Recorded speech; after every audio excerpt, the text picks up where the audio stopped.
Hello friends, പുതിയൊരു വീഡിയോയിലേക്ക് എല്ലാവർക്കും സ്വാഗതം. ഇത് നമ്മൾ കൊല്ലം ആശ്രമം മൈതാനത്ത് നടക്കുന്ന ഫ്ലവർ ഷോ ആണ്. നല്ല അടിപൊളി ഒരു ഷോ ആണ്. 100 രൂപയാണ് ടിക്കറ്റ്. നമ്മൾ ഈ വീഡിയോ എടുക്കുന്നത് 2025 ലാസ്റ്റ് ദിവസം എടുത്ത് വെച്ച വീഡിയോ. ഇപ്പോഴാണ് എഡിറ്റ് ചെയ്ത് നമുക്ക് ഇടാൻ പറ്റിയത്. ചെടികളും പൂക്കളും എല്ലാം ഇഷ്ടപ്പെടുന്നവർക്ക് കാണാൻ പറ്റിയൊരു ഫെസ്റ്റ് തന്നെയാണ്. ഫ്ലവേഴ്സ് മാത്രമല്ല, അതിനകത്ത് പെറ്റ്സിൻ്റെയും ഉണ്ട്. നമ്മളിപ്പോൾ ഫ്ലവേഴ്സിൻ്റെ മാത്രം ഞാനിപ്പോൾ ഇവിടെ ഇടുന്നുള്ളൂ. പെറ്റ്സിൻ്റെ ഞാൻ അടുത്തൊരു വീഡിയോ ആയിട്ടിടാം, കാരണം വീഡിയോ നമുക്ക് നീണ്ടു പോകും.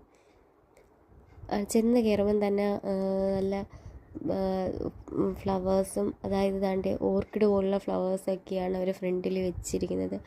നമുക്ക് കാണാൻ മാത്രമല്ല വാങ്ങിക്കാനും പറ്റും ഇവിടുന്ന്. ജമന്തിയുടെയൊക്കെ തന്നെ ഒരുപാട് കളേഴ്സുണ്ട്. അതുപോലെ റോസയൊക്കെ എല്ലാം നല്ല നല്ല പൂ പിടിച്ച് നിൽക്കുമായിരുന്നു.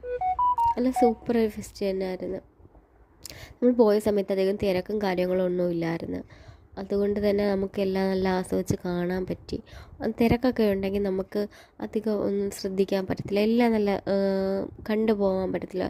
തിരക്കിൻ്റെ ഇടയിൽ അവരുടെ കൂട്ടത്തിൽ നമുക്കും പോകേണ്ടി വരും. ഇതങ്ങനെയല്ല, തിരക്ക് കുറവായതുകൊണ്ട് നല്ല രീതിയിൽ എല്ലാം കാണാനും ഫോട്ടോസും വീഡിയോസൊക്കെ എടുക്കാനും എല്ലാം പറ്റി. നമുക്ക് ഫോട്ടോസൊക്കെ എടുക്കാനുള്ള സെക്ഷനും കാര്യങ്ങളും എല്ലാം ഉണ്ട്. പിന്നെ ചെടി വാങ്ങിക്കാനുള്ളതുണ്ട്. അവരതൊക്കെ ഫ്ലവേഴ്സൊക്കെ സെറ്റ് ചെയ്ത് വെച്ചിരിക്കുന്ന കാണാൻ തന്നെ ഒരു പ്രത്യേക ഒരു ഭംഗിയാണ്. അത്രയ്ക്ക് അടിപൊളിയായിട്ടാണ് അവർ അതെല്ലാം മെയിൻറ്റെയിൻ ചെയ്ത് പോകുന്നത്.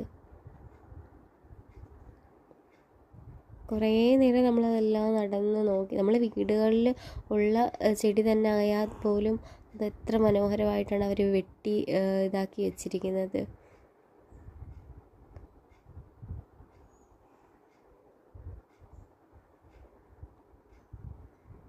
ഇതൊക്കെ പണ്ടൊക്കെ നമ്മളെ വീടുകളിലുള്ള ചെടികളാണ്.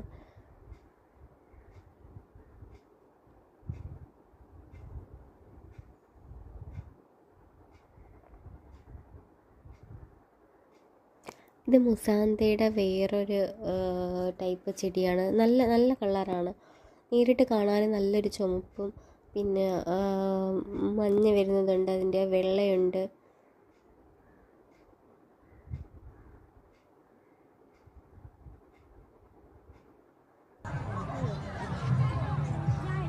നമ്മൾ കൊല്ലം ആശ്രമ മൈതാനത്ത് ഒരു ഫെസ്റ്റ് വന്നിട്ട് കാണാൻ പോകുന്നത് മോശമില്ല. നമ്മൾ ഫെസ്റ്റ് ഇതുപോലെ ജസ്റ്റ് നടക്കുന്നുണ്ടെന്ന് അറിഞ്ഞ് നമ്മളതൊന്ന് കാണാൻ പോയതാണ്. ന്യൂ ഇയറിൻ്റെ സത്യത്തിൽ ബീച്ചിൽ പോകാനാണ് നമ്മൾ പോയത്. പക്ഷേ ഫെസ്റ്റ് നടക്കുമെന്ന് പറഞ്ഞപ്പോൾ ജസ്റ്റ് അതൊന്ന് കണ്ടിട്ട് പോകാമെന്നും പറഞ്ഞ് കയറിയതാണ്. ന്യൂ ഇയറിൻ്റെ അന്ന് ബീച്ചിലധികം പരിപാടിയും കാര്യങ്ങളൊന്നും ഇല്ലായിരുന്നു, വലിയ ആളൊന്നും ഇല്ലായിരുന്നു.